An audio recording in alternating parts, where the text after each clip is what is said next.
Welcome to Enterprising Minds, the latest episode. I'm Dave.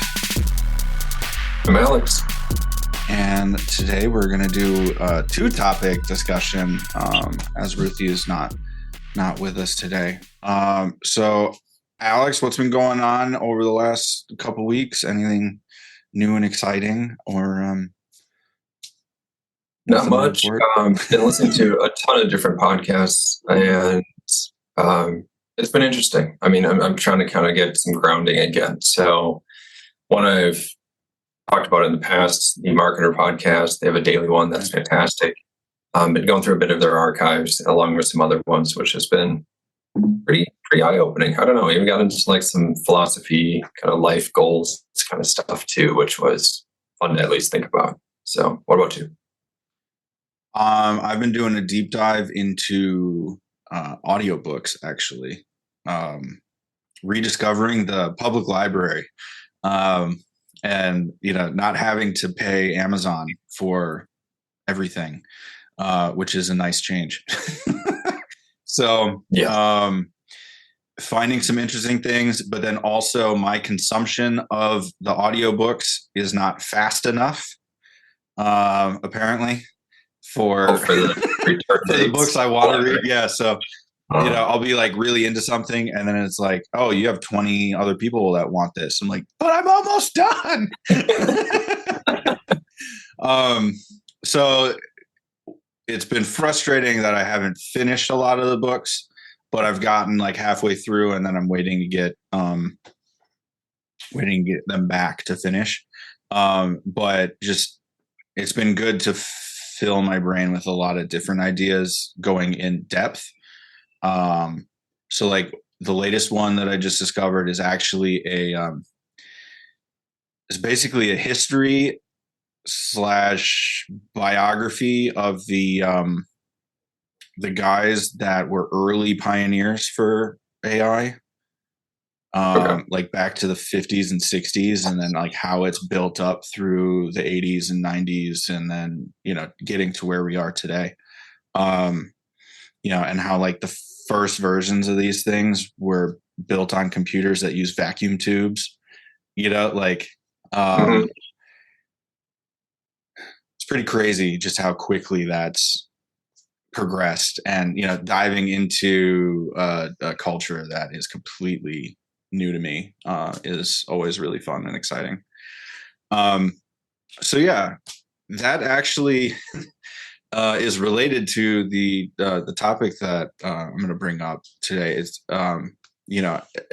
listeners of the podcast will know that we are fans of Rand Fishkin and what he's done over the course of his career, and just some of the ways that he thinks about digital marketing and SEO. And he's restarted the whiteboard idea with his new company, SparkToro.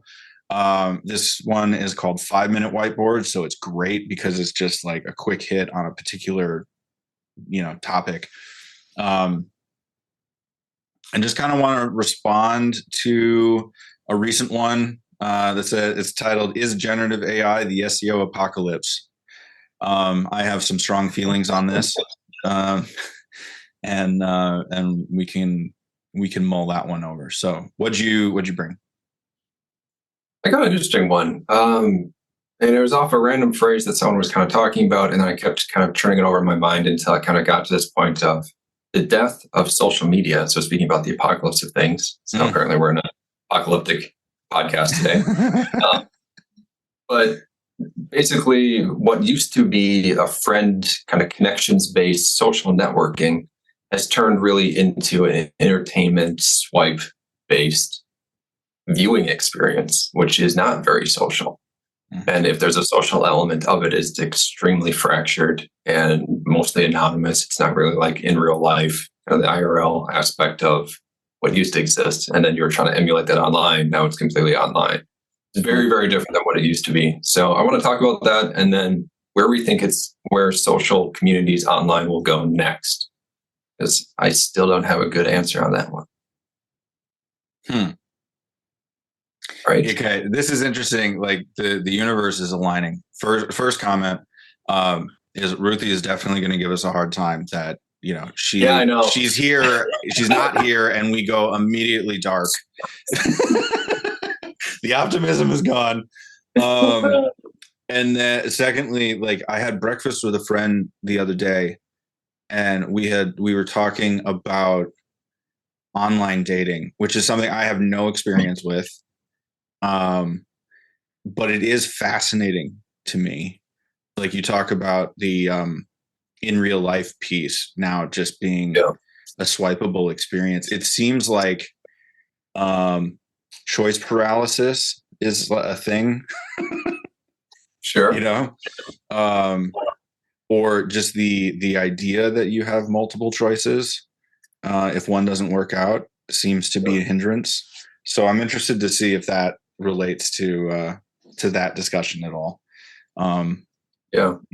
Let's so anyway, why don't you kick us off with what you are thinking?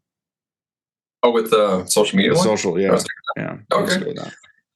So it was just kind of a quick reflection on social media that was, and the social networking aspect of it, and then what it's turned into, which is much more of an entertainment value. So going back a little bit, so there was Friendster, there was MySpace, Facebook, especially early days. All of those things were really trying to emulate your personal connections and relationships that you had. Google Plus tried to do this as well. And then try to put that online so that you could communicate with those people in a different way. You could connect with them, do different things basically online, which you weren't able to do offline. Right. And then now if you look at like TikTok, you're just swiping through videos. Instagram, you're swiping through videos.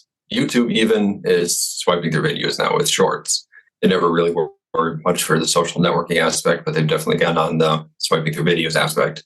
Mm-hmm. So with that and how Facebook has basically declined, especially with younger populations, younger generations, and Instagram, still owned the same company with Meta, but it still has declined in terms of the connections kind of aspect and the heavy push into the reels and swiping through videos piece. Mm-hmm. So I was trying to think of like, okay, what are other communities that used to exist online? And I think of, forums. There used to be bulletin boards before forums. Right. That's still kind of out there. You're still behind a username. You're not really in real life kind of connection piece. There's kind of sub communities a little bit with influencers that you follow that influencer. So you know their personality. You know a lot about them personally. They don't know anything about you. Maybe you're trying to be active in that community, again, behind a username. Heck, there's like MMORPGs where you're online, again, behind a character. Mm-hmm. I don't know where that social network aspect goes in the future, or where that social community piece goes in the future. Maybe it's back to forums. I've been seeing a lot of resurgence in Reddit. Google's been surfacing Reddit like crazy. I don't know where it's going next. What's your thoughts? Yeah, I do. I feel the benefit that social media had in the early days is that it was like the next evolution of the forums of the early internet, right? Like with guitar playing, there's one forum that still comes up. It's still a crap user experience, but it is a site that is devoted to 7-string guitar players. So, the extra low string on the bottom. They used to be very hard to find. So it was like you were part of a niche if you were a 7-string player, back in the day. Now you can get 8 strings, 9 strings, you're just that type of player now. So, I like the idea of social media where you can find a community of people who are interested in what it is you're doing. There's similar interests, that is very powerful, right? To know that you're not alone in your in what you're into, right? Yeah. But I do feel like as it's changed and as shareholders get involved and ruin anything fun, you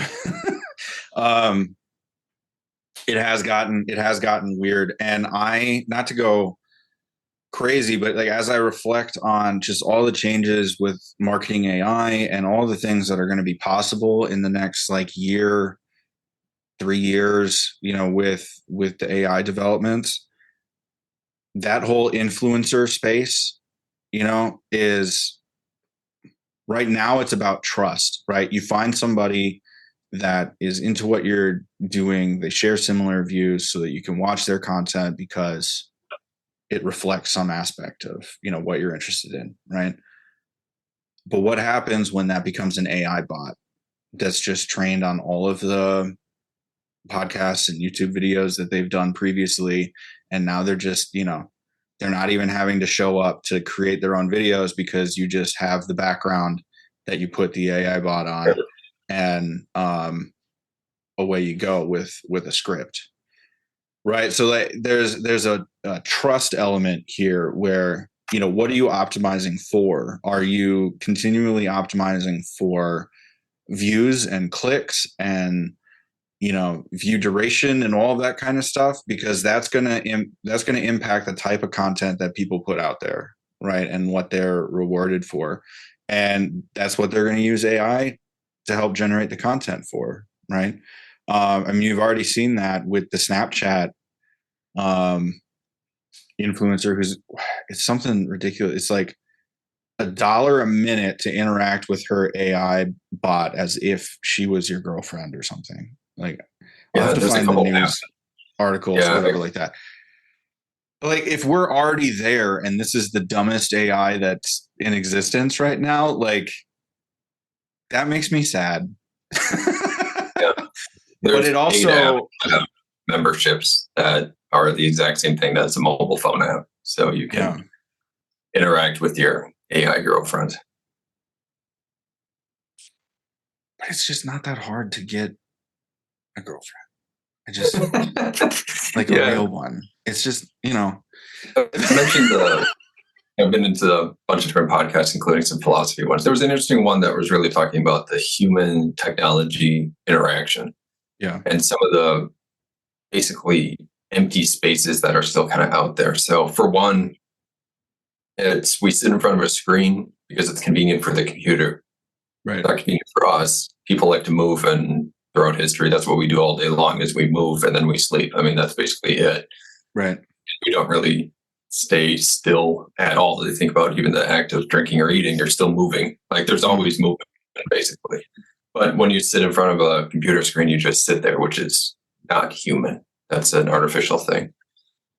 So trying to design the interface maybe differently so that you could still have some element of that movement in there. But it got kind of to the point of one of the main things that human beings are always looking for is to be recognized. Yeah.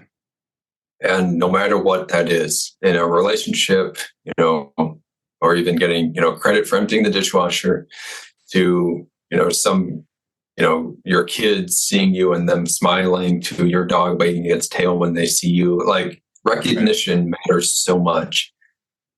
And that's one piece that I keep seeing missing through all of this is if we're just on the outside looking in, it's kind of like looking at the animals in the zoo. Like we're always standing behind the glass and we're just kind of peering in, which is what we're doing with influencers and everything else.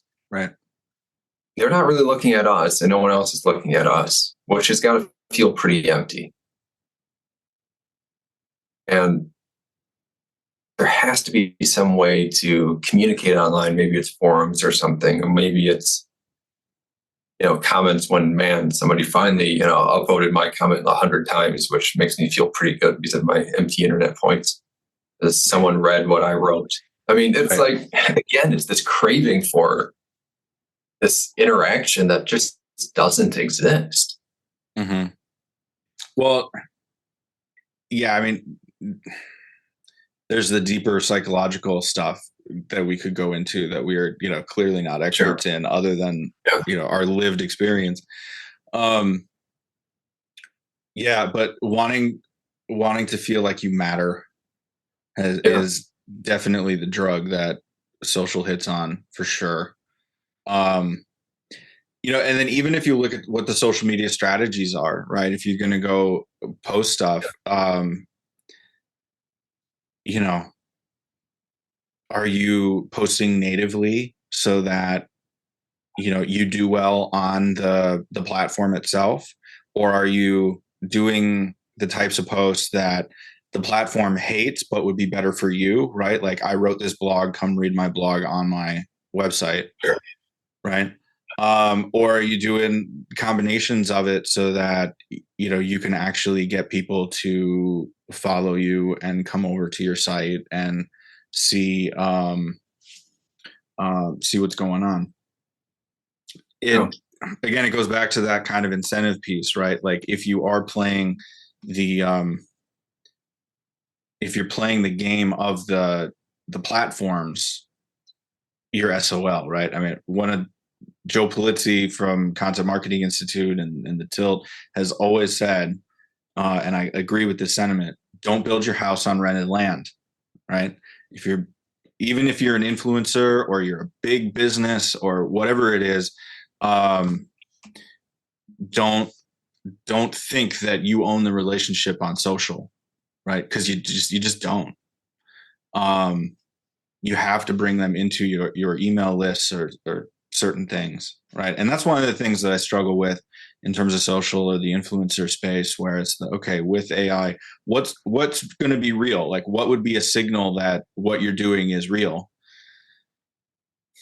And I was like, oh, well, you could do podcast. No, you can clone the voice. You could do video. No, you can do the robots. Yep. It's like you have to purposely sabotage your background, right? But even then, you could probably do it. Like, like if a car goes past my house, you might see the shadow behind me, and that's how it would be live.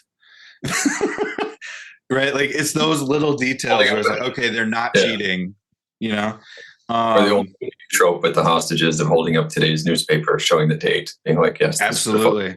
And it's like, but at this point, you'd have to explain what a newspaper is before you can hold it up. Like,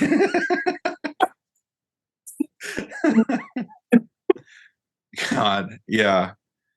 I just think it's an open space. That's maybe just where we leave the discussion. Is basically there is still kind of a yet to be determined green space out there that is more fulfilling than what we're having now, which is gotten very close to basically we're just sitting in front of TV and just watching TV again. We're kind of regressing. We're not really moving forward into new technology and new kind of things. We're just consuming the same media through a different lens. So, well, and it's also gotten to the point with how things are so targeted that, I mean, everybody shares this experience with streaming platforms, right? Where oh, I was watching this thing on Cat Fluffer. Do you have you downloaded Cat Fluffer? No, I haven't downloaded Cat Fluffer. What the hell is that? Like, it's nothing but cats 24/7. It's like, I'm not going to watch that. Yeah, I feel the same pain with Spotify. Like, I can't really relate to people and their music taste anymore because it's so fractured that whatever they're listening to is so niche that it's like, if it's not, pop music, basically, which, my gosh, FM radio has gotten pretty awful in terms of not much in terms of new music. Yeah. It's so fractured that it's like, I listen to these random artists that, never heard of them. It's like, cool. That's right. Yep. Right. Yeah. I mean, but you can, for the influencer side of things, like, you can have somebody who's got 6 million followers, and that's supposed to be a sign of, doing well, but you'll never hear about them, until something happens, like they do a massive screw up or something. And then it's, influencer breaks laws accidentally, or, whatever the headline would be. So, yeah. I don't know. I know I would like it to be more of what it was, but that cat's out of the bag. It's just not gonna go back to, the shared interests, people acting nice to each other. Yeah. I will say, like, the LinkedIn, I think for me right now is the place that I'm getting the most value for social. Yeah. It Yeah. it is still targeted to people with common interests.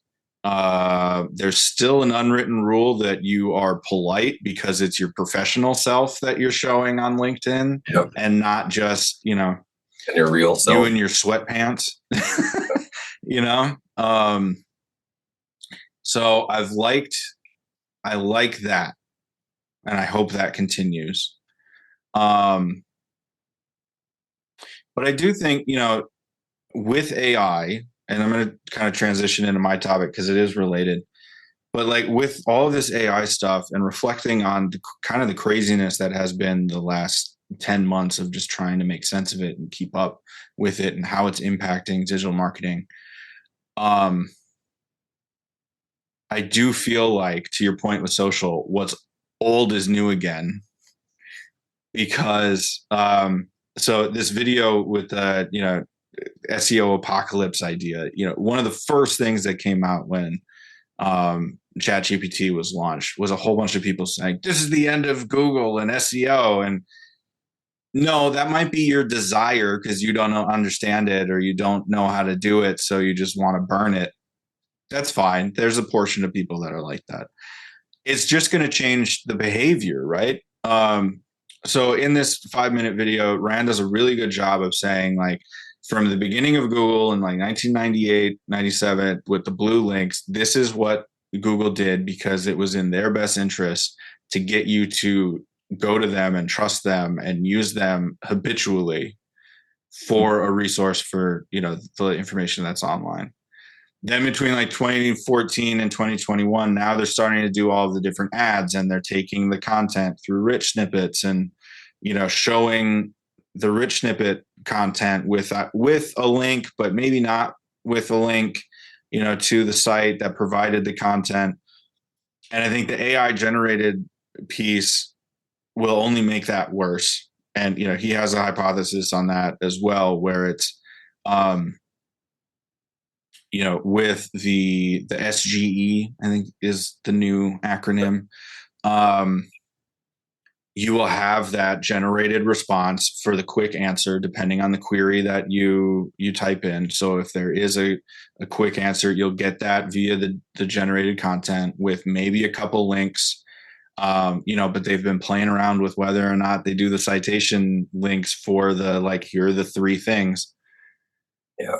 And so it does just push those blue links, further and further down. Because if you have the generated response with ads with the blue links, and it just, you go down, yeah, you might get a reduction of organic traffic overall. However, in order to get into those search generated pieces, in order to be cited into these responses or into all of the other blue links that might be associated with those terms, it is, again, optimizing the full kind of zeitgeist of what it is you're trying to do, right? Like doing PR, doing that kind of barnacle SEO strategy, via channel partners or media partners that you could share content with or have them do reviews and, all those kinds of things. So, I think PR will have a higher impact than it has recently, which is cool because I know a bunch of PR folks. So, just because it is about finding that audience, getting your content in front of that audience wherever they are. And because it is so fractured, you're going to have to go multiple places, right? And be in a lot of the different places that people are, so that you can rank for those terms that pop up or be in the articles that are cited by the AI things, right? So that you appear to be everywhere and you're not just keyword stuffing a page to have the one little blue link, right? That is just one tiny little piece of your overall thing. You're going to have the YouTube shorts. You're going to have the TikToks. You're going to have the podcasts and the articles and the announcements, and you have to do all the above in order to cast a wide enough net to be present wherever people are, to have that authority, right? That's kind of the hypothesis. Yeah, and you have to be the best resource still. I don't think that part changes. So I've been part of the experimental version of the search generative experience with Google. So it's the Google Labs piece.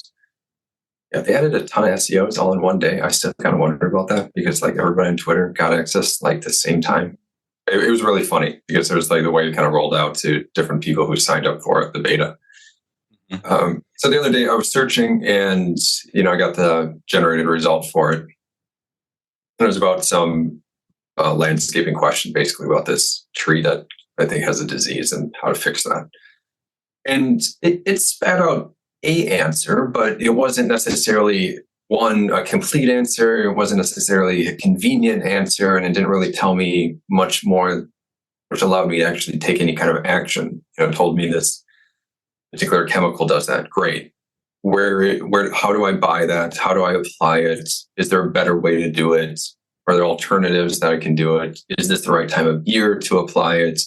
Right. Does the amount of wind, if I'm spraying something, matter? Is this toxic to my pet because it's located near my dog?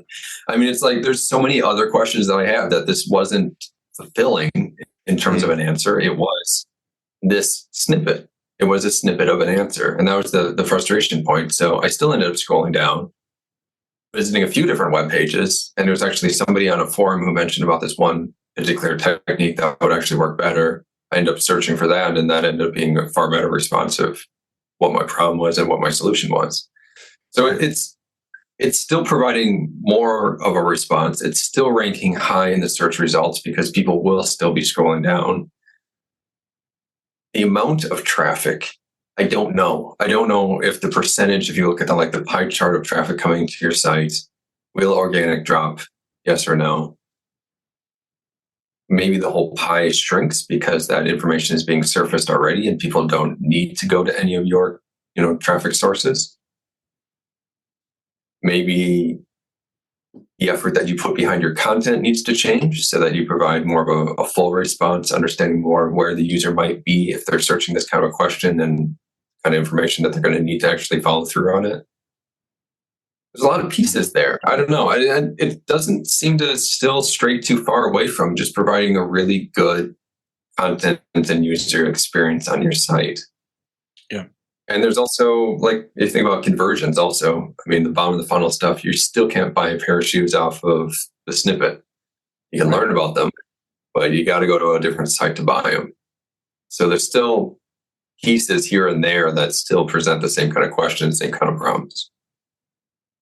Yeah, and that's where, at least the early days where people were saying this is the death of SEO, I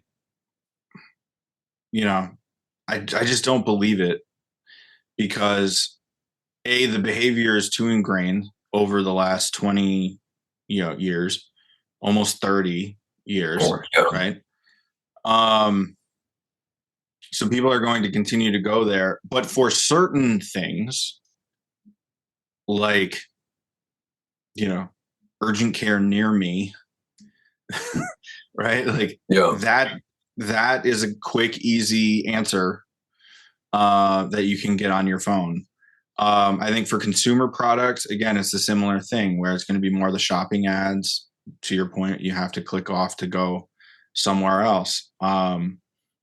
If you're not going to Amazon or straight to the company, right? Mm-hmm. I find I go straight to the company's site first. But I know I'm in the minority trying not to buy on Amazon unless I have to. I keep finding the pricing being higher on the actual manufacturer's website. It's the MSRP versus what they're actually selling it at to be competitive. Right. That's the shipping costs. It gets frustrating. I'm with you though. Yeah, but at least they're not going to lie about their products if they're a huge brand. Yeah. I know that sentence is mildly naive, but I'm just going to leave that there. as it is, Sure. and we can move on. But yeah, the behavior does change, especially when it comes to the thought leadership piece or the B2B side, where it really is about expertise. It really is about depth of knowledge. You know, you see the explosion in leadership coaches, where it's like, were you laid off? Do you have some, 3 to 5 years of social media experience? You can be a leadership coach. I know that it's a valid thing. I'm making fun of them out of love, but you want to see that, okay, there are tiers of experts, right? You have the people who are just claiming that they are because they've watched some videos or read a couple articles, or the people who've, okay, now they've done a little bit of certifications, maybe they've done some schooling on the thing, maybe they have some longevity within the industry. And then you have the top tier where it's, leadership positions. Maybe they wrote a book, they're doing public speaking at the trusted conferences. Like, there are these tiers of experts that you would want to see, so as we talk about trust and believability and all of those things, all of those side pieces become those tangible, bits of evidence. Yeah. The authority piece, experience and authority, going back to the EAT kind of acronym from Google. Right. Those pieces are big. To throw in one random thought just with the AI and the kind of EAT piece, I do have a concern that it's going to over-index fringe thoughts and minority opinions, because it will be so much different than the rest of the content that's out there. If we have a lot of content regurgitating the exact same answer, that really won't be of any interest. It'll be of, here's maybe the most popular answer, but here's some random side answers that seem to be a little bit different. And maybe that's the content that gets surfaced a little bit more. The authority piece is interesting too, because I was just thinking about with the SGE, in that particular experience that I had just searching about that tree. So I read the snippet. It wasn't quite enough. I scrolled down. I cannot tell you the websites I clicked on. Right. It was information from 3-4 sources. Maybe if I keep searching, I did keep searching, and I still don't remember any of the names of the websites. I do kind of wonder if, because of that snippet, did I lose some of my attention paid toward, who that brand was, who that site was? Because typically you'd search for something, you'd scroll past maybe the paid ads, and you immediately find, oh, this is this brand. And I click on it. I search again, and I see the same brand at the top. I click on it. And there are studies out there that show about people having high trust into things that Google ranks highly. So there's that piece too. Yeah, and for years we've had brands as a trust signal, right? Yeah. Except it's so easy just to start a company on Amazon and sell whatever products you can find. Yeah. That kind of dilutes, your ability. Like, once you do have an established brand, it is absolutely an asset once you have put in the work for it, right? But if it's goodtrees.com that you went to, well, is that really am I going to trust that? I don't know. Because it does seem kind of spammy. It's overly optimized. It's overly targeted, right? It might be totally valid and good intentions, but I know it gets pretty close to all the review site spam that's out there and has been out there. It's like, bestheadphones2023.com, and it's like, okay. I feel like you're going to give me a top 10 list with a whole bunch of affiliate links, and I doubt there's any research involved in any of this. Right. That is one of my problems with programmatic things. Like, I understand why people do it. I understand the value of it. It doesn't make me feel good. And it's penny stocks, man. Yeah. I was thinking about that this week, actually, of what is it about that solutions like programmatic that just make me feel icky. And it's because of my philosophy of how a business or a person should go to market, right? It is that relationship piece. It is that trust Right. piece. And if I'm just slinging tchotchke at you because I think I can make a buck at it, I don't deserve trust, you Yeah. know? Yeah. Um, That's really so funny. while it can be a really powerful thing, like we talked about the travel sites in a previous episode about, Yeah. building the content moat. Um, there's sort of an integrity piece for me where it's like, if I had a travel site, maybe that's your MVP. Maybe you send somebody to, Oconomowoc, Wisconsin, 5 years after you wrote the programmatic article about traveling to Oconomowoc. And then you have an experiential piece to follow up your programmatic piece with, Sure. because then at least it shows you're doing something. You know what I mean? Like, Right. but just because you can doesn't mean you should. And just because every little small town exists doesn't mean you have to write about it. You Yeah. know? I think that phrase right there, of just because you can doesn't mean you should, is like the key piece against, mass content creation and pure AI just for the heck of it. Right. Because the thing that I haven't been able to get around, even with all the stuff that I've done with AI, is that you still need a strong copy editing background. So anybody who didn't pay attention in English class is screwed, because you won't because if you don't enjoy editing, you're just going to have really bad content that's not going to have the same voice. It's going to be overly general. Even if you can train it a little bit, but even though I've gone through, and this is true with 4 or 5 different platforms that I've been playing around with, so I'm not just doing ChatGPT or, Bard or whatever. It's like a bunch of them. Every single one of them, like, there might be 1 or 2 sentences in the 800 word copy that it outputs that I would want to keep. The rest of it is just like, oh, okay, that's interesting. It's pretty fluffy, but this one particular idea is what I might build off of. So then you add 3 or 4 sentences of your own based off of the starter sentence, or Yeah.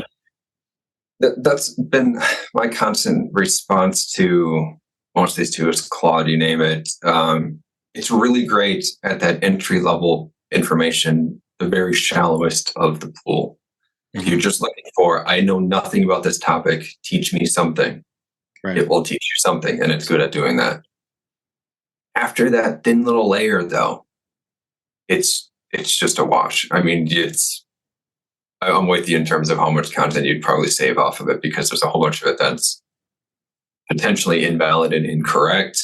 There's a bunch of it that just is kind of clunky and kind of odd that it's in there. There's a bunch of copy that, for the most part, is just extremely bland and doesn't really pass a lot of information. Right. And it keeps hitting that level so fast. I mean, the shallow end of the pool, yeah, it's great. But beyond that, it just can't handle the deep end. It's funny because I was at the playground with my kid the other day, and as kids do, a random 4-year-old walked up and just, I like squirrels. Okay, good. Thank you for sharing. Right. I had a similar experience recently. Yeah. Yeah. The kid at the grocery store picks up a watermelon. It's like, it's not heavy. I'm like, okay. Struggling, but okay. I'm sure it's okay. Yep. Yeah. Funnily, that behavior does not change, when you're 35 or 40 year old male. Um, but I realized after that experience was, to your point with the AI piece, you talk about the hallucinations or the random outputs that come out or Yeah. whatever else it is, it is kind of like that with, yeah. This particular field of economics started in 18, blah, blah, blah, blah, blah. Squirrels are awesome because they shovel away, their nuts before the winter. And you're like, wait, where'd that come from? Like, Yeah. like it can speak really authoritatively on, I think Yeah. that is the benefit of it, is that it speaks authoritatively and gives you an authoritative first draft if you are unsure about it yourself. But you still need a lot of copy editing, you know? It kind of feels like a scammy consultant. Like a social media consultant who actually doesn't know what they're talking about, but can talk. They don't Right. actually know it, but they can talk about it. Or an SEO one who, I keep thinking back to this example. There's the Mall of America got scammed by this SEO consultant who claimed a whole bunch of different things. And then eventually someone looked at it and was like, you haven't done a single thing that you claimed you've done on this site. And a lot of things you're talking about are completely wrong. Right. Guy quickly disappears, and there's a bunch of warrants out and all the rest of that kind of stuff. Quite an interesting history to him. But it kind of feels like that because it's basically being able to kind of puff up and have this confident voice around a particular topic. But then after that, it quickly falls apart, especially if you start poking holes into it. I asked ChatGPT, GPT-4, about some random trivia question, and I was asking for this kind of percentages based response, and it gave me one. I said, "Great, what's the source?" Can't find a source. I'm not sure what the result was. I apologize. Here's some other information. Like, no, like, where are these percentages coming from? Because honestly, I was trying to Google it first. I couldn't find it, so I was trying to figure out if it knew of any of it. And no, it completely made up numbers. And eventually I found some stats online and they were not even close to what it had shown. Right. Right. Yeah. I mean, you got to be careful with it because, there are I think about the lawyer that Oh yeah. had to apologize for writing the brief because he didn't know things were being made up, Mm-hmm. I don't want that for my career at all.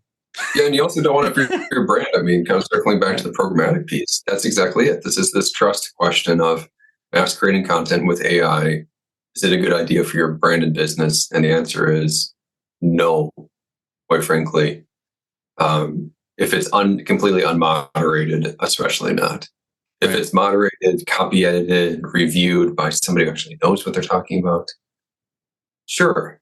But that is darn close to the exact same kind of mass content mills that have been out there in the past. The eHow, WikiHow kind of chunk that's been out there that is mass produced by people who have absolutely no idea what the particular topic is, but they can put together a top 10 list and then submit it for their 50 cents, their dollar, their $2. And then nobody else looks at it and it gets published. Right. And also is why eHow and WikiHow are a joke. I mean, it created their brains to be a joke. I mean, that's what it did to them. Right. Which is a kind of a perfect phrase to circle back to where we began with a lot of the social media influencer spaces now, where it is the entertainment value. So it is now, who's willing to be like the Jackass movie in order to get clicks and views or whatever else, right? Like there's a certain game you have to play up the algorithm, or you stay true to your splintered and small audience. Right. And it's a slow build over time, right? Sure. But you can get there eventually, as all of the other things that you do around that topic, that area of authority, right, ladder up. So And it always takes time. I think that's always a constant message, which is painful. Whenever you try to do oh man, this person made $1 million by doing this kind of YouTube short strategy, or this person did so great doing this. And you realize, man, they've been at this for 10 plus years. They're finally starting to break through. Yeah. Which then, I feel bad for the people who, 5 years ago were like, all right, I'm finally going to build my audience on Twitter. Oh, yeah, I know. And then you look at all of the things that have changed, and then you have 600,000 followers that, a tiny percentage of them might follow you to a different channel. And even if you were to get them to go to another channel, you're just never going to have that reach again. And you got to spend that same amount of time building up on that other channel. I always think of Facebook when they started changing the news feed, and people realized that when they post, it's like 1% of their followers may see their post in their news feed. And the only way to increase it was strictly through advertising. And just the painful aspect of that, where people have built up these huge followings and thinking that this is it. I'm spending tons of money just to get more followers. Like literally, that was the point of ad campaigns, was just to increase the follower count. Right. And then you realize you built it up for what? Well, and that was when I graduated college and I was, doing the musician thing. Like at the time, a lot of people were saying, "Oh, I don't need to build a website. I'm going to have a Facebook page." And even back then, 2009, 2010, I was saying, that's dumb. Like, you need to have your own spot, And a lot of them just they didn't want to do the heavy lifting and have their own thing until it was too late with, Facebook making those changes. Again, don't build on rented land, have that full stack of things that you're doing that, impacts everything.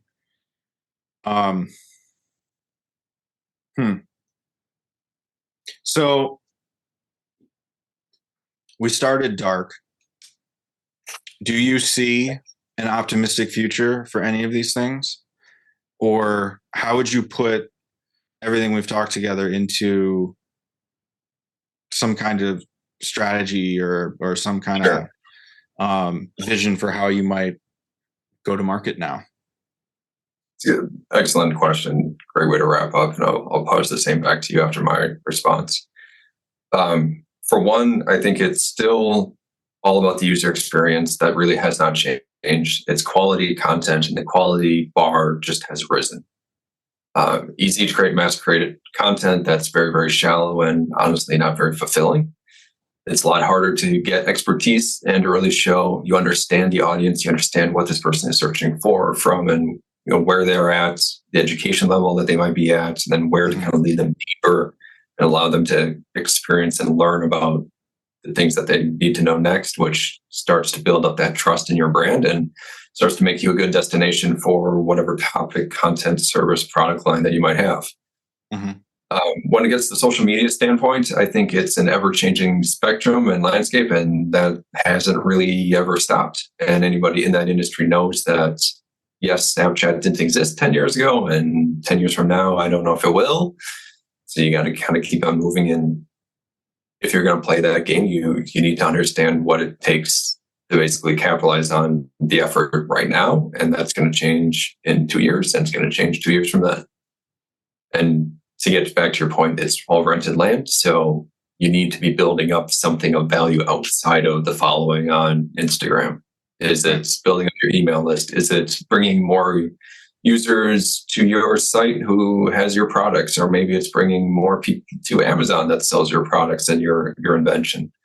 Whatever it is, you're building trust in that product. You're building trust in that brand. You're not building a follower count. Right. Because you know that that's going to disappear eventually. And if you spent a lot of money and time on it, it was good for what it was. And you need to recognize that that's it. It's good for what it is. What about yourself? How would you sum this up? So I remember in high school when I was all when I was into guitar playing and going all into it and realizing that this was going to be like a major thing for my life, I was reading one of the guitar magazines, and there was an interview with Carlos Santana in it. Yeah. And, there was a year or two period where I was like super into what he was doing. Yeah. But the particular line that he talked about was, in looking over his career, the one thing he wished he would have asked himself when he was younger, when he was recording songs, was, will I be happy playing this song for 30 years? Because there are certain songs that he wrote, back in the day, where he just has no emotional connection to him anymore. He doesn't like playing them, but the audience loves him, so he has to continue playing them. Which on the one side is, that's just part of the gig. That's the performer. You have to do some of those songs, so you have to rediscover it for yourself, right, as the performer. But I think that idea of, will I be happy talking about this thing over the long term? It doesn't have to be 30 years. Maybe even just, can I be all about this particular thing for 5-10 years? If you're willing to go that deep into a topic where your person is associated with it, you might be onto something, and you might be willing to invest the time, doing all of the social media things, doing all of the podcasts and speaking and blog things, and, doing the work because you're into it. Right. Yeah. I think the nameless, thoughtless brands where you can just spin it up quick for a quick dollar, those will continue to exist. I mean, they'll always exist, but they will forever fail on trustworthiness and quality experiences. Right. But that's a question that people have to ask themselves before they even start the side hustle or start the business or do a rebrand, if in an established business, what are we going to be known for? And if you don't know, figure that out first, because that's going to affect your communication strategy. That's going to affect the content you create, the logos you design, like all of that stuff that really matters. So that's my frame for it. Is, it's a good one. Yeah. And it quickly narrows the field for me in terms of what I'm interested in potentially doing. There was a challenge going around. I don't know if it was TikTok, Instagram, who started it, but it's the question of, you can get paid $1 million, but you need to pick a topic that you can speak for at least an hour on. It has to be a niche topic that you know about. Right. What would that topic be for you? I think that's a great way to start from, if you look at the content perspective of an hour, a full hour, maybe multiple hours. What is that topic? Can you speak to it at that length? Mm-hmm. Or do you lose interest in it? Do you only really know a shallow bit of information on it? You quickly run out of things to talk about. Right. Probably not a good area, probably not a great area, or you need to do a heck of a lot more research to really dive into it. And then you need a question, am I going to be happy speaking at this, typing, thinking about this topic for hours upon hours? Right. Well, and this is the other thing about speaking gigs too. And I mean, any kind of performance media, you are going to bomb. You will not have good presentations every time. Yep. So it's not just, are you willing to speak an hour for it, but are you willing to speak for an hour to an audience that is stone cold and actively ignoring you, and you have to do the 60 minutes because you said you would do the 60 minutes. If you can walk away feeling good about the presentation you gave to a hostile audience, that's the topic you should go for. Yeah. Because you're going to have to get back up on a different stage and do that speech again, over and over again. Yeah. like That's a good mental model. That's a good mental test to be against something too. Yeah.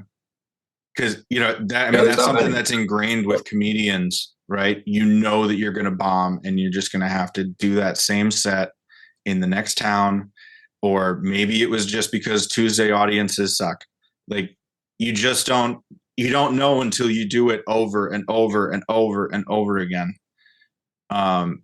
Because you're willing to do the work. So, yeah. I think interesting place to end. Interesting discussion. Thank you for hanging around. Please like, subscribe, share. Email for the show is in the description. So if you have episode ideas, questions, comments, drop us a voice memo. You can email those to us, or have GPT write out your first draft and send it to us. Who knows? So yeah, we take care. We will see you in the next episode, and have fun. Cheers.